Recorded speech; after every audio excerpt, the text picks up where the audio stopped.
Hey guys, welcome back to another episode of Ecommerce Marketing Chats with myself, Charles, and Jimmy. Jimmy, what's going on, mate? Hey mate, just another wonderful week in ecom and getting stuck into it. So yeah, it's been good. I'll start straight off the bat today. I've had a lot of calls this week about a lot of the students that I'm coaching using Claude inside of Google Ads, and kind of the results has been interesting. And I think 3 out of 4 of them, I don't even know how, but they completely just tanked their tracking. So yeah, there's definitely a couple of things to be wary of still. When I think we've touched on this before, but if you don't understand how things work, sometimes you can get yourself in trouble with AI because you're just relying on AI to do it, and there's no pushback on anything that you ask it to do because you don't understand what you need to be asking it, or you don't understand what you need to be pushing back on. So um, yeah, I think just a very straight off the bat, quick lesson. Just be careful with how you're using AI. It's a fantastic tool. Don't get me wrong. It's amazing. You can do in the coaching community that I'm a part of. They've just built out like a meta tool to audit your account, and it's great. You can get some amazing insights. But I will say, just don't proceed blindly with AI especially when you're working on your marketing, like kind of the main lever of your sales in a lot of cases. So there are some things that can go wrong. So 100% use it as a tool, do some audits, have a look what's working in there, get the data, but don't just follow it blindly because yeah, I think three out of the 4 that I had a look at, they had issues. So and things that were working quite well, and now dropped off a cliff. And that's kind of why they're booking a chat with me. Jimmy, we're following this AI stuff, and now like our results have just tanked. So yeah, there are some things to be mindful of. I don't think there's any like definite lessons like don't do this. I think it's more the lesson is if your level of knowledge isn't where it needs to be to have any kind of pushback with AI, then don't just go implementing things wildly because you're probably going to see a few negative results, unfortunately. So yeah, just a word of warning. Amazing tool, but yeah, make sure you have some level of understanding where you can push back on it a little bit. Yeah, no, I can't agree more, Jimmy. I think this is where experience really comes into play. I see it. I using AI on a daily basis, and the amount of times I've had to push back and say, okay, yeah, this is not right. We need to go in this direction. And I do worry for brands that are kind of like you said. They're like, okay, we can just do Google Ads Mm. ourselves, or we can just run an SEO campaign ourselves using AI. I think my prediction is in the next 1 to 2 years, we're going to get a lot of brands coming to specialists like ourselves and being like, look, we tried to do this ourselves, and yeah, we made a lot of mistakes. And I think that's where the value of consultants and coaches come in that have got the experience to be able to guide you in the right direction.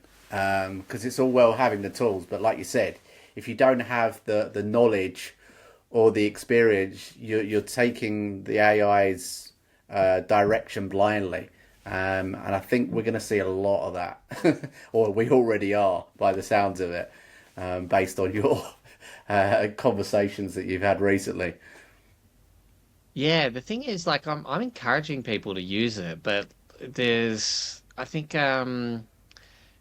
I think I'm encouraging them to use it because I don't really use it on the implementation side, like inside a Google Ads account. I'm using it for more the data analysis side in the Google Ads. But yeah, I think I was a bit blind to people just wanting to make changes directly into their account. And the thing is, the AI will probably read the Google recommendations that are in there. It's very rare that I would actually implement one of the Google recommendations, especially if it's around bidding strategies or budget or things like that, because you've got your goals. Google has its own goals, and its goals are to get you to spend as much as possible. Um, so sometimes, and I don't know who quoted this, and I've used it a few times in the podcast, but So I don't want to claim it as my own quote, but Google's goal is to sell you clicks, and your goal is to buy profit. So, and sometimes those things don't align. Google will spend as much money as it can, and you might not get anything back from it. So, your goal is to buy profit. It's not to spend as much as you can on Google, which is what Google's wanting you to do. Hey, you can get more traffic here. Hey, there's more impressions here if you spend more. Hey, your campaigns is limited by budget. Like constantly people see that even on high spend accounts, Google will always say, hey, your campaign is limited by budget or it's limited by bidding strategy. It's like, yes, that bidding strategy is in place for a reason.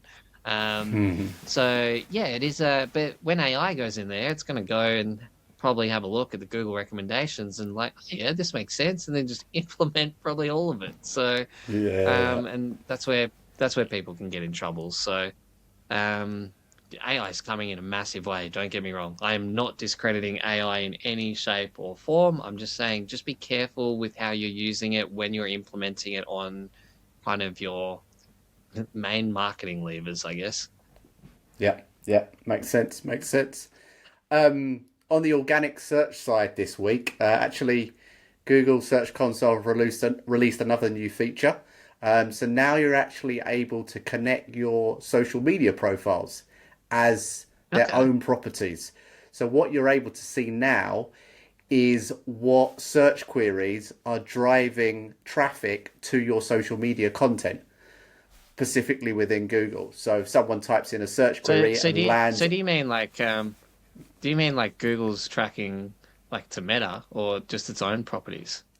to its own properties. So if someone types into Google search a particular search query, and then a YouTube video shows up, and the user clicks on that YouTube video, it will show that as a click, and it will show you the exact keyword search query that user found Okay. your video from. So yeah, it's a nice. What other social medias are there? Are there any outside the Google kind of bubble? Or is it just the Google properties? So YouTube, X, TikTok, and Instagram. So there is. Oh, It's okay. it's not So just it's not just there are some out of the yeah. Okay, interesting. yeah, yeah. So it's quite simple. Basically, when you log into Google Search Console, where you see your property of your website on the left hand side, you just click on that, and you'll see Add Property, which will then allow you to basically add another website, or it will show you the four social media channels that you can add. So you'll have to obviously go through that process, log into your social media account so that Google can access that.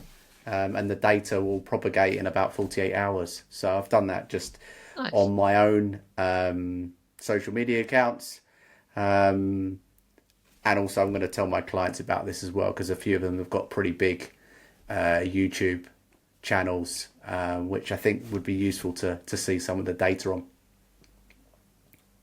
I just had a bit of a brainwave because it was something that I discussed with someone else recently, but I'm curious, like maybe we can just list off some different like traffic channels that maybe people haven't explored because I have seen a lot popping up lately and people ask me if I tested it and I've been asking other people if they tested this. So I think two that have popped up for me this week, and we'll go over like a fair few traffic channels just quickly and maybe the pros and cons of each. But one that's popped up is Reddit is actually doing a lot of advertising now that I've seen on Meta, and they're really promoting to Shopify e-commerce stores that, hey, use your dynamic product feed for remarketing on Reddit. So, and I actually haven't tested this yet, but the fact that they're integrating directly with Shopify now and you can use your product feed to remarket, it's interesting to me. I'm thinking, like, how wrong could you go with remarketing? So, um, that's a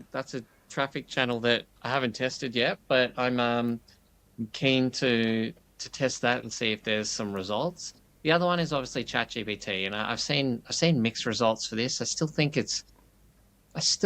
it's more of a service play at the moment, like service business play, just with the cost per click. I think you'd need some really high priced products in the e-commerce space to make it work on ChatGPT, but it's getting better. Like they've just added the conversion optimization goals, so they are improving the platform. But some other things that I've had some discussions around for traffic and generating traffic to your store is we've talked about it a lot on previous episodes, Charles, but push out as a push Yep. notification channel.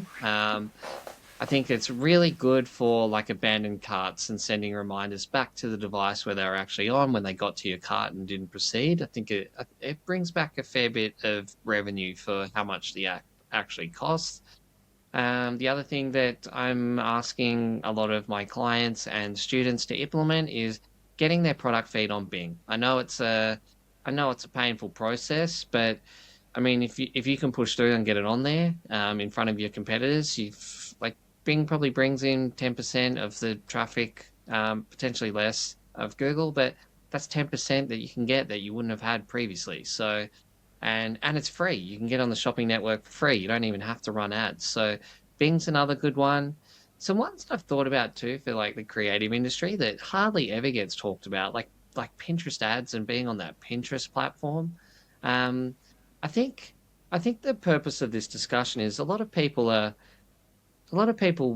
will come to me and say, Jimmy, I need more traffic, but they're looking at traffic as two levers, basically. They're looking at it as I need to spend more on Meta, I need to spend more on Google. That's the thought Yeah. process a lot of the time of people generating traffic. They're like, okay, I need to spend more in one of these two platforms where you've got so many avenues you can go to get traffic. Like, um, Charles, for you in the organic space, I'm thinking like, you know, guest blogs still can generate traffic on the right places.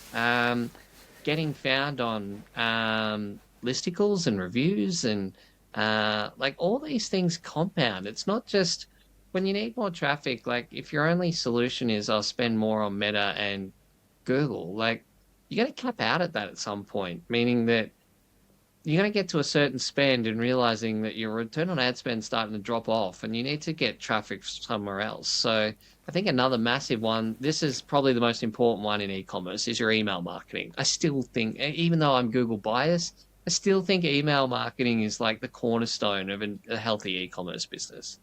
Um, Yeah, you no, set up your absolutely. flows correctly and email campaigns, it's just like revenue on tap. It's crazy. And not enough people spend enough time on it. And I'm guessing that a lot of people listening to this, they probably set their flows up like 3 or 4 years ago and haven't looked at them since. So Yeah, yeah, for such an important channel, the amount of attention that it gets is massively um, undervalued in terms of how much time and attention goes to that platform. for sure, for sure. I mean, one thing that I'm also looking at or changing my mindset on is understanding that moving forward, certainly from the organic side, traffic will not necessarily be the main metric that we're going to be looking at. And what I mean by that is with a lot of these AI search platforms, the click through rate is very low. So really, it's about being cited and building brand visibility. The problem with that is the attribution model is broken. So we can't, with traffic, certainly from like SEO perspective, okay, let's rank for this keyword. And we know if we rank in the top 1 to 3, it drives this amount of traffic. And from that traffic in Shopify, it shows that it's generated X amount of revenue. So we can see a clearer picture of the attribution model. But with things like AI search, you could be doing your researching a product on ChatGPT. You see a brand, but you don't click through to their website, and then maybe a week later, you go over to Google or even straight away, and you search for that brand, and then the attribution is showing up in direct traffic. So we need to kind of factor these things in. I'm looking at thinking, okay, what sites do we need a presence on in order to also build that AI search visibility. Because if we look at things like ChatGPT, their Reddit's being cited a lot. Trustpilot is another site. So, Mm. in the SEO world, we're calling it kind of building these kind of entities of information, of proof and credibility about your brand and being consistent across these different platforms in terms of your messaging. So one thing that I'm doing with some of my clients is I'm searching their brand and seeing what platforms they're visible online and making sure the information is correct throughout these different sites. Because if you're working with an established brand, they might be on various different even directories, guest blogs, and some of the information might be inaccurate. They may have done a rebrand and they might have positioned themselves slightly differently in the past or in the present. So the information is not consistent across all of these different entities. And this is what, ChatGPT in particular is looking at. It's looking at, okay, this brand is mentioned in this particular way across numerous different entities or websites. Therefore, we're going to show this information about the brand. But if it's inconsistent, ChatGPT doesn't recognize that consistency, and therefore it's not going to show you. So, that's just something that I'm kind of looking at. The challenge is being able to kind of measure all these different things. Literally just this week, sorry, Jim. I was about to just say saying it's going to get harder too with the click-through rates on AI that you mentioned. The first thing that came to my mind was how it's going to become more agentic anyway. So, like for example, you might end up on the Google Shopping Network, and it's going to get to a point where they don't even have to visit. They won't have to visit your website. They're going to be able to purchase your product directly off Google, and Shopify is just going to act as the back-end framework. They won't even end up on your website. So yep. that's where some of these platforms are going, especially Google. They're doing a lot of work in that space. Like, hey, we want you to purchase directly from this shopping network. They're testing it a lot in the US at the moment. So there is a world where your website's going to become less important because the same thing's going to happen in the AI chats. Like you're going to be able to buy directly through ChatGPT at some point. They're not going to have to go to your website. Like for all those agents and everything that are being built, like there is a world where you'll look up the product and it'll show up in ChatGPT and you can just buy it directly from there and they won't actually have to go to your website. So that just sprung to my mind when you mentioned about, AI and different metrics to look at with the click-through rates being down. Like they're probably going to go down more when the agentic side really kicks in. Yeah, absolutely. And I think that's why, brands need to be aware of this and not be as fixated on traffic as the main benchmark. Yes, I think, it's still converting, traditional, Google search, Google ads. We're kind of in this transition period at the moment, aren't we, Jimmy? Where we've got this tried and tested methods of marketing, of digital marketing on both the organic and paid side, but equally we've now got this AI emergence where more and more people are using these AI platforms, AI search, and they're not necessarily clicking directly through to the website straight away. So it's almost like online branding and marketing merged and meet together, and we need to be looking at both basically. Even with my clients now, like I'm providing them with rankings reports on what keywords they're ranking for, but now I'm also providing them with how they're showing up for like AI search prompts. The challenging part is that how personalized those prompts are. There's so many variations that we can't track everything, and even if we did, it's not 100% accurate. There's always going to be variances. So it just gives them an idea of, okay, if we track certain different prompts, they can kind of see roughly what they're showing up for in terms of topics and what they're not. So we need to obviously work on that as well. So yeah, it's interesting. It's an interesting time for sure. Yeah, even on the attribution side, I mean, people are using different devices constantly, iPads, phones, computers, and privacy browsers now, like Brave and other browsers.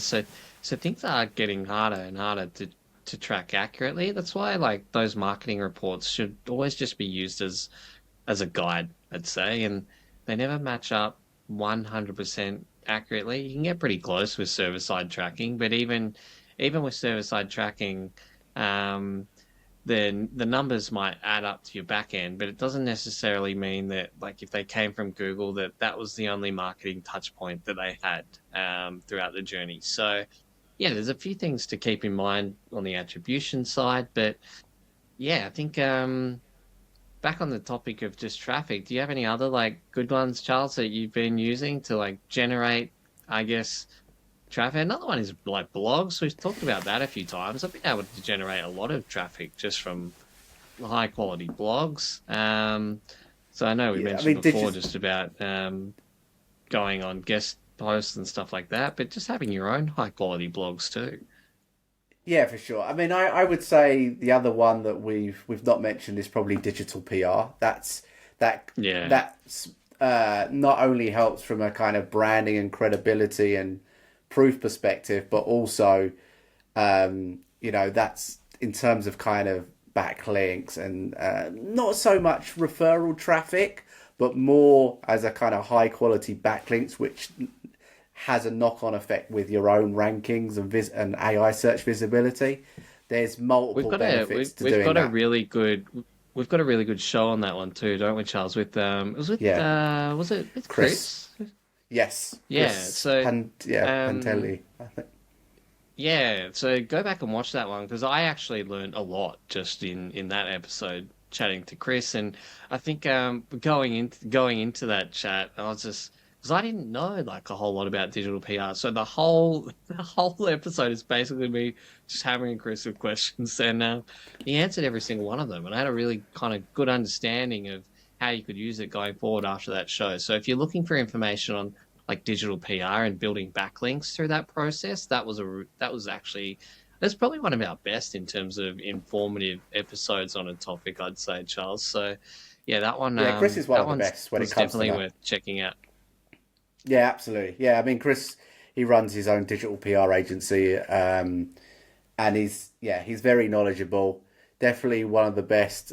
He puts out a lot of content as well, so yeah, go follow him as well, or go back and watch He the was our he was episode. genuine and honest too, which is Yeah, hard to find in that industry sometimes. So just genuine, honest, and answered all the questions honestly too. So yeah, I have no problems mentioning him even in this chat because yeah, I haven't used his service personally, but I wouldn't hesitate to recommend a client having a chat to him. That's for sure. yeah, absolutely. Yeah. In terms of other platforms, yeah, I think you've touched on a number of them, Jimmy. I mean, I think Reddit Oh more yeah, for the a good fact one. that it's being cited. I think there is a real benefit in potentially looking at building a community on Reddit. I do know that brands are trying to manipulate Reddit by finding threads where their brand is mentioned and then getting people to comment. You do have to be a little bit careful. I don't know how long that's going to last for. Um, and I think the more that kind of SEOs manipulate a platform, you'll find eventually the Yeah. less it will have an impact as ChatGPT starts to realize, oh, actually, maybe we shouldn't be citing Reddit as much for certain, uh, products and services. Um, Yeah. but What do they yeah, say? Marketers ruin everything. yeah, marketing exactly. Marketers Oh, always ruin it, don't they? actually, I read an article yesterday. Apparently, MySpace is making a comeback as like Oh, I did the hear that as well. Yeah, yeah, as yeah. the anti-algorithm social media platform. And I don't know how you felt about just even reading that headline, the anti-algorithm social media platform.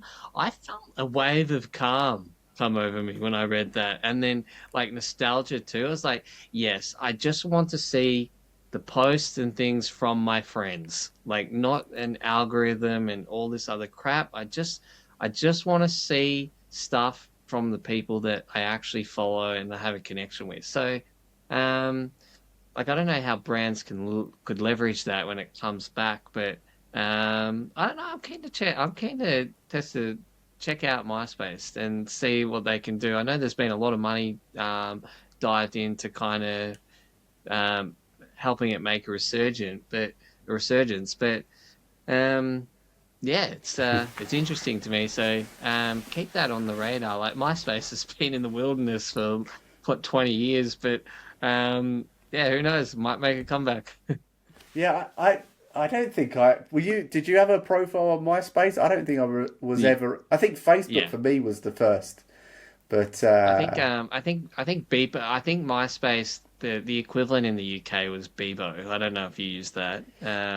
yeah, Over I think in we did have Bevo. MySpace. Yeah, yeah, yeah. I've heard of that one as well, But but yeah, like I was on MySpace all the time, just swapping my top however many friends it was, top five friends or whatever, and you have but a disagreement with someone in high school that day, and then you move them lower in your friends tally, and you know the, uh, the only one I the remember is politics was MSN Messenger. insane.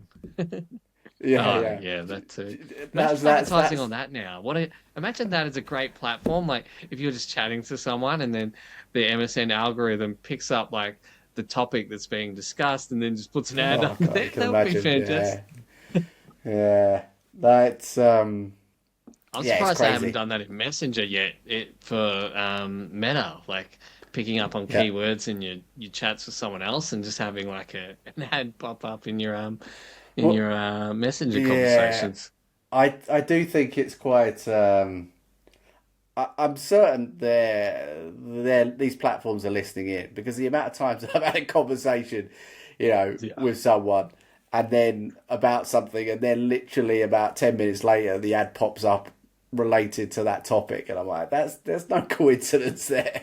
There is, Yeah, no, happens a lot as well. So, it yeah. happened to me today. I was talking to my wife about removalist companies, and all the ads I've seen this afternoon have just been removalist companies. I didn't search anything or anything, It's so crazy, it's isn't it? 100% picking up, yeah, something on the microphone. But yeah, no, it is all interesting, but yeah, what I just I get dumbfounded a bit sometimes when people say, I've got a traffic issue, I need more traffic," when you've got so many options to explore in generating traffic.